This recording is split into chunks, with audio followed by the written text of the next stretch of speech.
So that's all the stories that we needed to go over for today. So let's head over to our NFL team refresher, looking at a team every single day, looking what they did last season, looking what they did in the offseason, who did they pick up, what did they do in the draft, and then just going over their schedule to see how many wins we can kind of attribute to them. We are on our fourth team so far. We've done the Saints. We project them to go 6-11. We've done the Broncos going 10-7, maybe even 11-6, and then we did Washington going 9-7, but we did say their ceiling is 13-4 because of that easy schedule. We are also kind of keeping track of a list of just how we compare teams overall. Is one team better than the other? We have them on top. Is the team worse? We have them below. So far we have Washington above the Broncos and the Broncos above the Saints, and just kind of our early charts. And then we are on the Raiders. We did a part 1 on the Raiders, just kind of focusing on the quarterback, Derek Carr, but now we have to focus on everything else: the defense, the offensive weapons, the head coach, what were they doing last year, what did they do in the draft, and all that.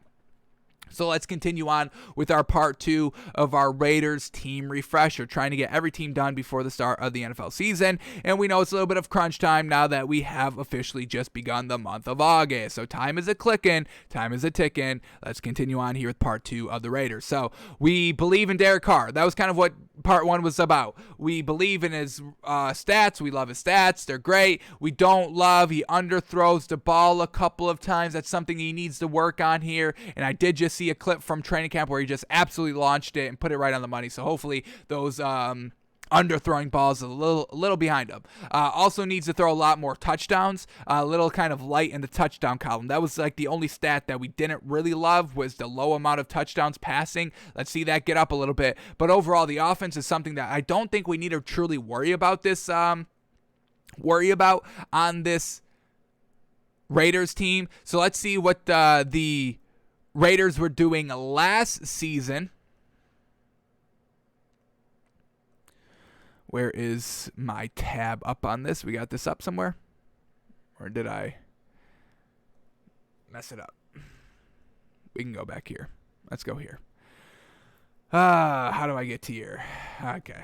I don't think I still have it open, so we're going to have to open it right back up, which we've got no problems with. Let's do it like this. Let's just see where this offense and defense of the Raiders just kind of was just at overall last season. So let's take a first look at the Raiders offense from last season. They had a number 10 offense, folks. Number 10 right there. 6,000 yards total, which is 6,100 yards, which is 400 yards above the average. They put up 434 points, which is about 40 points above the average. 396 points was the average. So they were above average in the passing game, above average in just points put up. In the rushing game, they put up 1,900 yards, and the average is 1,900. So, the passing game is above average. So what Derek Carr is doing is a little bit above, or no, hang on, I did total yards. Let's go to passing yards. Hang on. 4,200. And the average is 3,800. So, yes, 400 yards above average for the passing game. And once again, Derek Carr is above average in the passing game. So, we don't have to worry about the offense, really. It's a top 10 offense. Don't really have to worry about the points or the passing game. That's really all solid. What is a little kind of just a little curious is that, the rushing game with an elite rusher of Josh Jacobs was just kind of average-ish last season. Real interesting. But they did bring in Kenyon Drake. So, hopefully that gives them a little extra oomph in that rushing game. So, now they can be above average in the passing game and above average in the rushing game. And let's see if that kind of helps them win a couple more games this year. Now let's take a look at the defensive stats here for this Raiders team. Alrighty, this Raiders team, their defense was 30th, folks. 30th in the league last season defensively. So now we found the problem. This is the problem of the Raiders. The defense is absolutely abysmal, folks. Truly abysmal. And we can go back into the Raiders last season. They only went 8-8, folks. So this isn't an elite team overall. They have been getting better every year with John Gruden. That is the only kind of silver lining that we have with John Gruden. Every single year, ever since he's been here, they've been a little bit better. Not truly better, not amazingly better, but solid little small steps getting better. This is John Gruden's fourth season, going into his fourth season. Year number 1, they go 4-12. Year 2, they go 7-9. Year 3, last season, they go 8-8. So, like we said, they are getting slowly better every single year, but we need a good year this year. We need to see some type of playoffs. I mean, we're in year 4 of John Gruden's literally 10-year. 10-year? It's a 10-year? He's got 10 years on his contract. So, let's see them finally get past this hump. This isn't anything between the quarterback and coach relationship. We've been hearing time and time again that, John Gruden and Derek Carr are literally made for each other. They flow with each other. They get each other. They know what they're doing. They know how to communicate with each other, and they just grasp what they're overall trying to communicate back and forth to each other. They just get each other. A lot of people compare it to a marriage, we've heard. So They get each other. That's nothing that we should be concerned with. The only thing that we should really be concerned with is the defense. We know the offense is absolutely stacked, folks. Let's bring up just their depth chart overall. Obviously, they bring in Darren Waller, obviously going into his... Well, he's going into his fifth season, but he's only been kind of used the last 2 years. So let's bring up his depth chart and we can get deeper into it. But he's absolutely fantastic. One of the top... I'd put him in top 5 wide receiver or tight ends at the current moment. George Kittle, Travis Kelce, probably even number 3. He's number 3. He's top 3, folks. Number 3. And I may even put him number 1. I'm very close to putting him number 1. So you got Josh Jacobs and you got Kenyon Drake. Real kind of great rushers out here. Josh Jacobs last season broke 1,000 yards. 1,065 yards, 12 touchdowns. Fantastic. Kenyon Drake almost broke 1,000 last season. 955 with 10 rushing touchdowns. So once again, going to be absolutely fantastic. I've got no problems with this rushing game here for this Raiders team. Receiver-wise, you got Henry Ruggs. Fantastic. A great... tall, he's 6 foot. He's got some great speed. He had 452 yards last season as a rookie, so expect that to go up a little bit more. They got Bryan Edwards as their wide receiver number 2. He's 6'3", fantastic. He was a rookie last year as well, so expect him, a nice tall receiver, to get a little bit more burn. They bring in John Brown. Fantastic. A nice speedster here at 5'11". He caught for 458 yards last season, but once again, they weren't really using him in Buffalo, so expect his production to get up a little bit more here with the Raiders. And then they got Hunter Renfrow. They have him listed as their number 4 wide receiver. Once again, nice speedster out here. It's only 5'10", but 656 yards receiving last season. And then they got Zay Jones and Willie Snead. So once again, they've got some nice depth here. A nice they got the height, they've got the speed, and then they've got the height and speed in Darren Waller at 6'6", and he's probably the fastest player out there for this Raiders team. So overall, their offense, we don't have to worry about their offense going into the season. It still should be real solid, probably again in the top 10. They have all the pieces to do so. So we truly just have to focus on this defense here for this Raiders team. So let's go over what they were doing last season. Were they giving up a lot of points? Was truly that the reason why the Raiders were trash last season, why they only went 8-8, and once again, just another kind of flounder job in the back end of the season? So let's kind of go over their schedule last season, and then we'll start talking about what they did in this offseason and pick up some players, and then we'll go over their schedule for this season and count their wins and see how many we can give them to. So here we go. Let's walk through their season last season.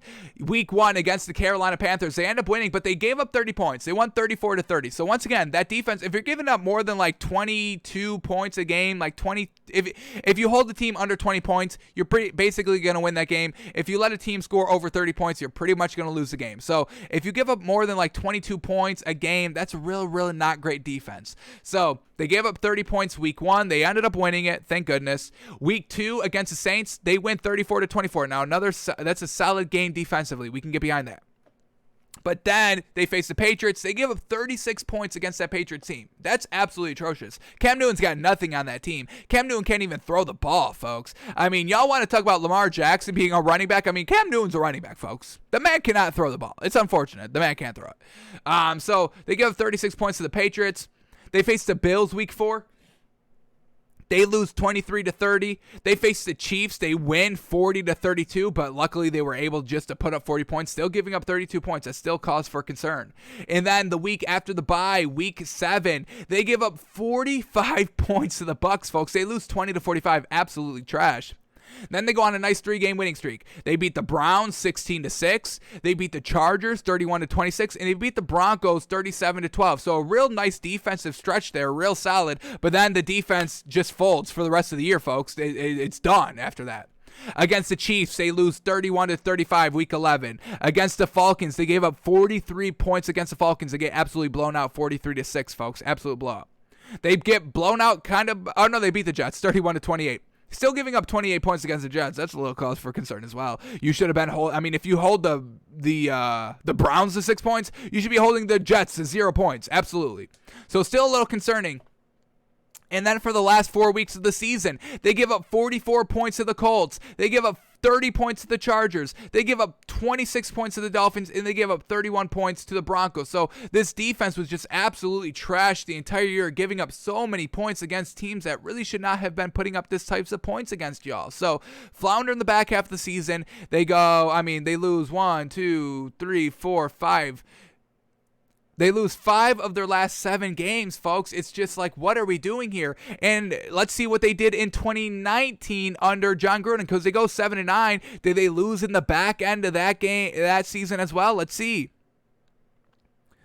Here we go. They lose 1, 2, 3, 4, 5. They lose 5 of their last 6 games. So they lose 5 of the last 7 last season. They lose 5 of the last 6 in 2019. So once again, John Gruden not being that great coach down the stretch of the year. That needs to get figured out as well. Defense needs to be there week 1 to week 17. And now we have an extra game this year. So that's going to make the Raiders even worse because they stink down the stretch. And we got an extra down the stretch game.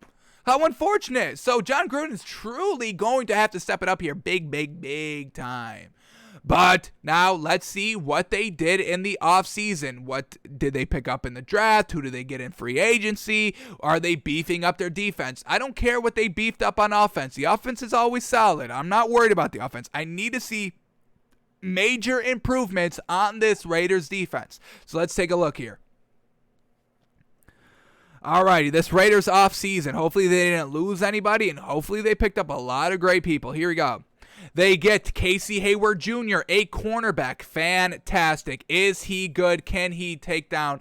Let's see where he's kind of. Is he there? All right, so he's their kind of corner number 2. They got Trayvon Mullen as their right cornerback, which is basically the number 1 corner on your team. And then Casey Hayward Jr. is the left side cornerback. So once again, just has to be real solid out there. Let's quickly go to our website here, player profile. Let's look up Casey Hayward.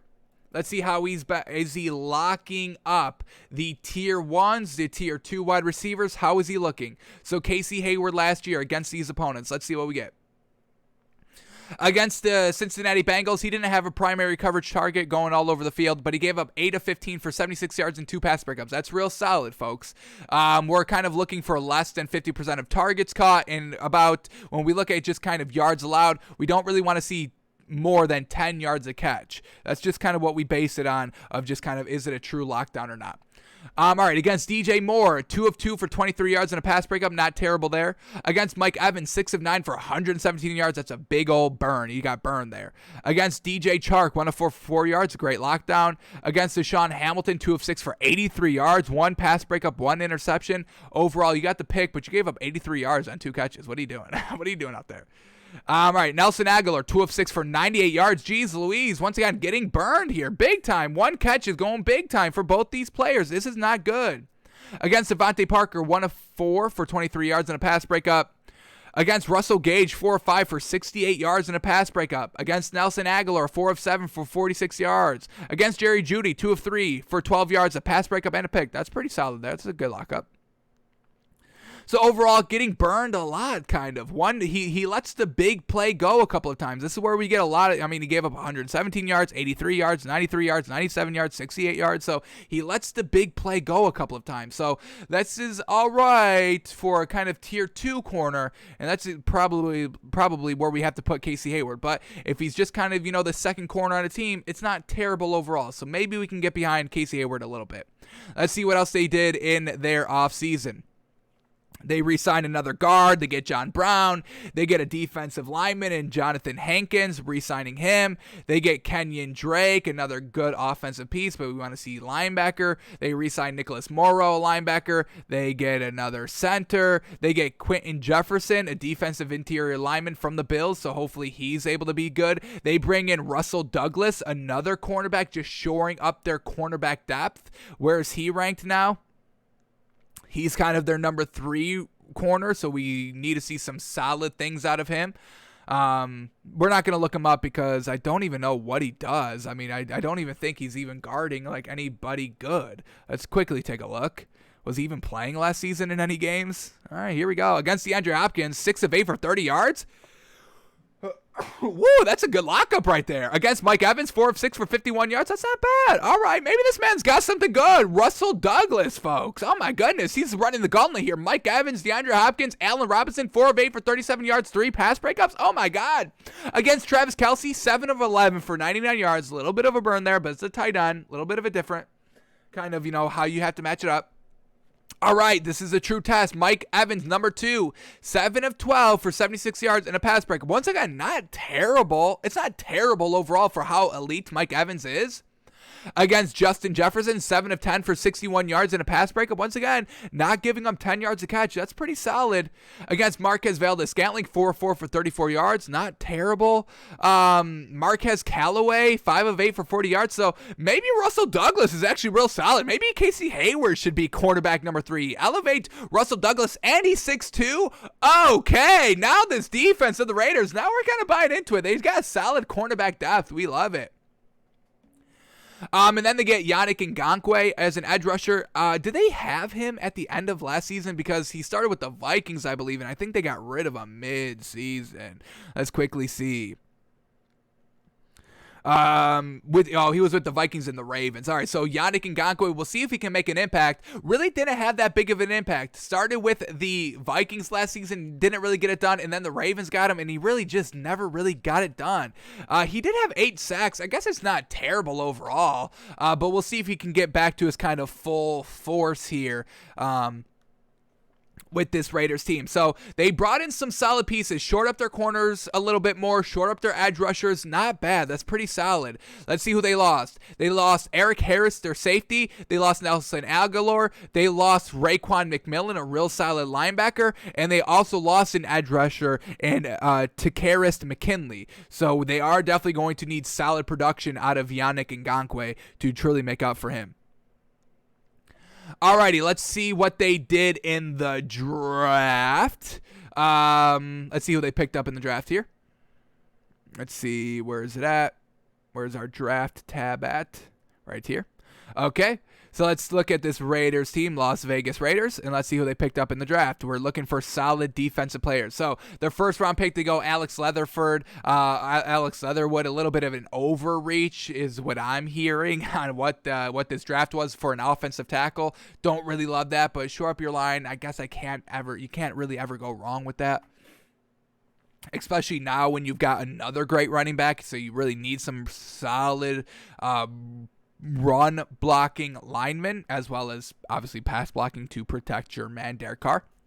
All right, in the second round, they get Trayvon Moehrig as safety, and we are big on Trayvon Moehrig. Let's see where he is on our big board for safeties. He is our number 1, Trayvon Moehrig. Then we have Javon Holland, number 2, Elijah Molden, number 3, and Tyson Campbell, number 4. So they got a real solid safety. Is he going to be their starting safety? Let's take a quick look. He is their starting free safety. Trayvon Moehrig with alongside Jonathan Abram. Real solid there. So if Trayvon Moehrig can kind of step up and be the main man week 1 and get it done defensively, this could be a solid defensive team for the Raiders, which we desperately need it to be 100%. All right, what else did they get? They got Malcolm Kunchi, a linebacker, trying to make up for their loss of their linebacker in the offseason, so we'll see how he goes. And he's from UB. Look at that. Khalil Mack putting the school on the map. You love to see that. A third-round pick. Fantastic. Then they go and sign 2 more safeties in the third and the fourth round. Divine Diablo and Tyree Gillespie, 2 safeties. We'll see. So, Trayvon Moehrig, you need to come out swinging or you're going to lose your job to another kind of rookie. So let's see what Trayvon Moehrig can do. Then they go and get another corner, Nate Hobbs. So, number 4. I'm assuming he's kind of corner number 4 here. No, actually corner number 5. They got him at corner number 5. So we'll see if he can kind of, make a name for himself here. The Raiders already have kind of 3 solid corners that we've seen. So we'll see if he can kind of get some play up here and if he can elevate his game. And then they got another center with their last pick. So they got 1 linebacker, but they also went with 3 safeties. So we'll see how that plays out. So overall, not the best draft. Would have loved to see them get kind of a defensive player in the first round as well. But they show up their linemen. I guess we can't knock that too much. All right, let's see where their offensive line ranks. Another kind of thing that we have to kind of look on to gauge what they're going to be doing this season. If you don't have a good line, we really can't get behind you, because if you don't have a good line, that means you don't have a good passing game and you don't have a good running game. So let's see where this Raiders line ranked up last season, and then we'll take the addition of kind of Alex Leatherwood and kind of, factor that into our overall just line judgment. So let's see where this Raiders line fell at the end of last season. So they had the Browns 1, Packers 2, Rams 3, Patriots 4, Bucks 5, Washington 6, Colts 7, Saints 8, 49ers 9, Bills 10, Chiefs 11, Cardinals 12, Lions 13, Seahawks 14, Titans 15, Ravens 16, Steelers 17, Panthers 18, Eagles 19. Man, oh man, this line is trash. Where are they? 24th ranked. Ugh, not great. Let's see why they ranked them so low. So here we go. Injuries to Richie Incognito and Trent Brown really did a number to an offensive line that has talent. Incognito's spot at left guard was manned by a combination of Denzel Good and John Simpson, neither of whom reached a PFF pass blocking grade of 50 on the season. Right tackle was held down by a combination of Sam Young, Brandon Parker, and Good when Brown wasn't on the field. Those 3 earned PFF grades of 59, 47.5, and 57.8 respectively. Those 2 holes hurt the Raiders significantly in 2020. One bright spot moving forward is Colton Miller, who has taken real strides in pass protection every season in the NFL to this point. His 81.3 pass blocking grade this year is nearly a 30-point upgrade on what he was able to produce his rookie year 2018. Alrighty, so let's see where these players are now. We know they have Richie Incognito back, so hopefully he can stay healthy, and he is still kind of their starting left guard, who was kind of their other big name that they were boasting about here. Colton Miller, is he still on this line? He is on the left tackle, very, very solid. Who did they say was kind of trash now? Trent Brown was also injured. Is he back? Trent Brown is not back, so they do lose Trent Brown. Alrighty, they're going to have somebody step up in place of him, possibly why they brought in Alex Leatherwood. Alrighty, who do we got? Combination of Denzel Good and John Simpson, who did not make a PFF grade of 50 or higher, which just seems to be kind of a good benchmark that they're kind of going on. So let's see, are they still on this line? Denzel Good and John Simpson, if they are, we need them to see them kind of step it up big time. Denzel Good is in the starting lineup, so he's going to have to step up big time. John Simpson is behind Richie Incognito. So we are going to have to start to see a little bit of a step up from the rookie Alex Leatherwood. Denzel Good as well. Left side of the line seems pretty solid with Richie Incognito and Colton Miller. Although the offense was still pretty productive, as we saw, even though they were just kind of, masking tape the line last season with all the injuries. So we can expect the line to be even a little bit better than what it was last season if everybody can stay healthy. Alrighty, and then the last thing to do here is just read their overall write-up from Bleacher Report on what they did last season, or just what they did in free agency in the offseason this year, to get one last kind of overall uniform look on this Raiders team, and then we will go into their schedule and count how many wins they can get. So here we go. The Raiders. Key additions. They get, like we said, John Brown, Kenyon Drake, Yannick Ngakoue. They get Quentin Jefferson, Richie Incognito back, Nick Martin, defensive lineman Solomon Thomas, defensive lineman Jonathan Hawkins, and Willie Snead. So real solid additions there and re-signings. Then their draft of Alex Leatherwood and Trayvon Moehring. And then they lost Trent Brown, offensive tackle, not the greatest. Rodney Hudson, a center, so 2 spots to fill there. Another offensive lineman, Gabe Jackson. They lost Nelson Aguilar, Tyrell Williams, DeMarcus Joyner, their defensive back, and edge rusher Tarkias McKinley and Eric Harris, their safety. So some defensive pieces that left, but we saw that they shored up all those pieces and kind of shored up all those kind of offensive line pieces they lost through the draft and free agency as well. All right, let's see this kind of 4-paragraph write-up. What are they saying about the Raiders? Here we go. Is the Las Vegas Raiders offensive line better, worse, about the same after swapping out Brown, Hudson, and Jackson for Martin and Leatherwood? It's pretty tough to argue that unit is better off than it was in 2020, and it was a pretty strong area for Las Vegas last season. Not the greatest kind of hearing that. Why mess with it like that? A lack of continuity could be a problem for quarterback Derek Carr and the offense in general, and Leatherwood was widely considered a reach anyway in the number 17 overall slot in the draft. At least they got good value for Moehrig in round 2, and the front office deserves credit for the Ngakoue and Thomas additions because they have primo playmaking ability up front. The Raiders defense has the ability to become very good very soon, but the offense has taken a step backward, and overpaying Drake when you already have a good back good backs in Josh Jacobs and Jalen Richard is ridiculous. I don't know. I like Kenny Drake a lot. I think he brings a lot to the team. Obviously, Josh Jacobs is their number 1, but Jalen Richard, I'm taking Kenny Drake over that. Plus, John Gruden and Mike Madoff also reached several more times later in the draft.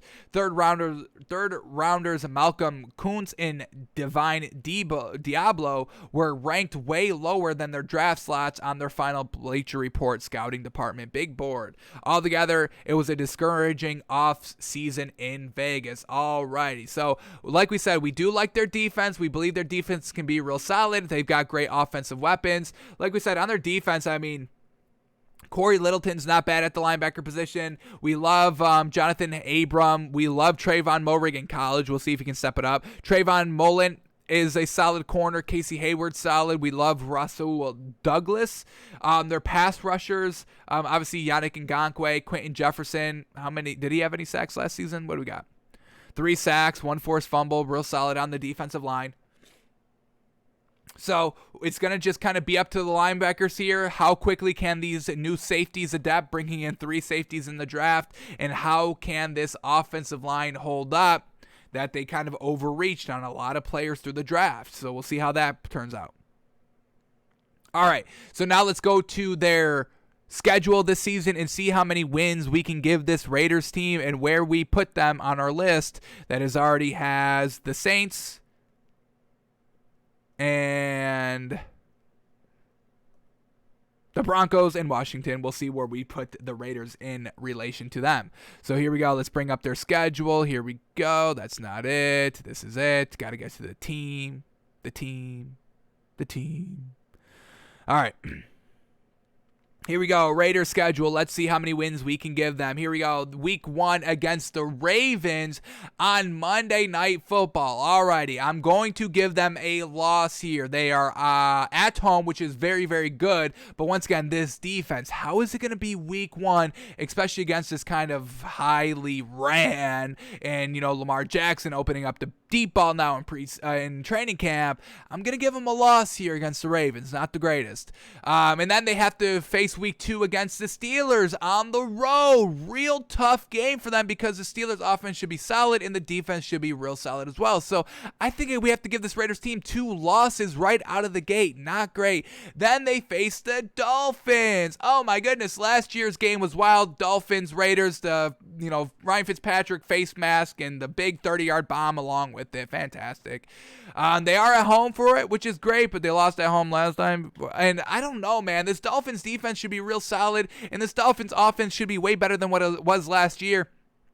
And I don't know if we can kind of get behind this Raiders defense fully 100% just quite yet. So I'm going to give them 3 straight losses right out of the gate. And then they have to go and face the Chargers. Man, oh man, another tough opponent here. This time another Monday Night Football game on the road. This time not great against the Chargers. That should be real gosh dang solid. I got them opening 0-4. Not a good look here. Not a good look at all. Now, the only silver lining here for this Raiders team is that they are better in the first half of the season than the back half. So maybe they can steal a game here. They can steal a game against the Raiders, against the Steelers. They can steal the game against the Dolphins and the Chargers. It's just going to be real tough games for them.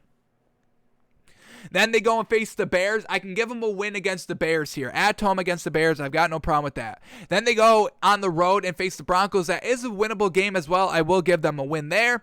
Mile High is going to be a little bit that kind of atmosphere and the lack of oxygen coming in. That could be the biggest hurt for this Raiders team. But it is a winnable game overall, and we'll give them a win there. Then they face the Eagles. I'll give them a win against the Eagles. No problem there at home. Then they go into the bye. They open up after the bye at the Giants. That is a winnable game for them. I will give them a win there for the Giants. Then they have to go and face the Chiefs. I'll have them split against the Chiefs. Sunday Night Football, they did solid against the Chiefs last season. Were able to beat them once, and they could potentially beat them at home. It will be a close game, so we will give them a win here for their home game, Sunday Night Football. A lot of primetime games for this Raiders team. Hopefully they can take advantage. So we'll give them a win against the Chiefs, and we'll have them split their season series.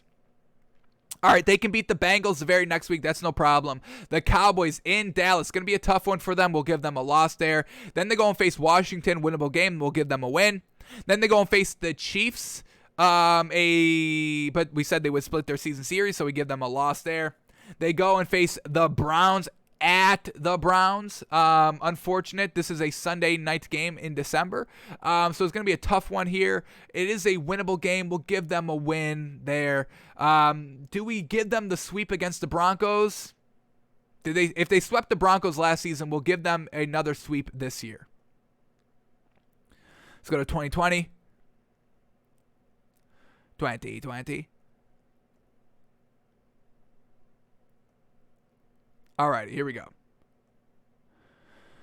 Alrighty, game 1 against the Broncos, a win. Game 2 against the Broncos, a win. So we'll give them another season sweep of the Broncos this year. Fantastic. Great job. Another win there. And then they have to face the Colts, and now they don't have Carson Wentz. So I'm going to give them a win there because no Carson Wentz. Actually, I want to take that back. I do want to take that back. Do we give them a win against the Colts? Winnable game. Winnable game.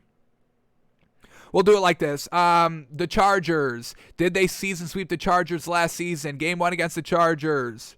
They win. Game 2 against the Chargers. They lose in overtime. So we won't give them a season sweep against the Chargers, but what we will give them is they will probably win one of their last 2 games, either the Colts or the Chargers. So we'll give them one more win for a 10-7 season for this Raiders team. If we were looking for kind of an 11th win, we would probably say the Steelers or the Chargers. They probably split their season series, so we'll give them one win there. Yeah, we didn't have them winning their first game against the Chargers, so we'll have them winning their second one. So a potential 11th win would be kind of, the Colts if they win their last 2 games, the Dolphins if we're looking for an 11th win. We'll give them 11. We'll give them 11. Split their season series against the Chargers.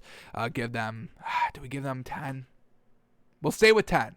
We'll stay with 10. The 11th potential as well. Pretty tough schedule here for this Raiders team overall. And 10 wins maybe gives them a wild card spot at 10-7. We'll see how great the extra game plays for these teams, and what the kind of new low standard for the last wild card spot is. Usually 10-6 gets you in the AFC. We'll see if 10-7 is the same, or if you have to be 11-6 now. But a real tough schedule here for this Raiders team. I mean, the Ravens, the Steelers, the Dolphins, facing the Chargers twice. This Chargers team is real solid now. Bears, Eagles, solid, easy games there. Giants, winnable game. Facing the Chiefs twice is always difficult. Facing the Cowboys, this Browns team is going to be a little bit of a tough one. So they have some real tough kind of out of conference, out of division opponents here. And we've got this Raiders team going 10-7 officially. So let's write this down in our notes. Las Vegas Raiders going 10-7. So now how do we feel about this team just overall in general? I do like this team better than the Saints overall. I just don't see the Saints being good this year, unfortunately, especially that missing Michael Thomas the first half of the season. So we'll have the Raiders above the Saints. Do we like them above the Broncos? Interesting. I think the Raiders have the better quarterback overall than Teddy Bridgewater or Drew Lock, and I want to say the Raiders have just a better offense overall. The defense, I think I give it to the Broncos overall, but I'm going to have the Raiders above the Broncos, just below Washington. I believe the Washington's defense is better. Obviously, Raiders' offense is a lot better than that Washington team offense, but coaching, all that, I think I had the Raiders just slightly under the Washington football team.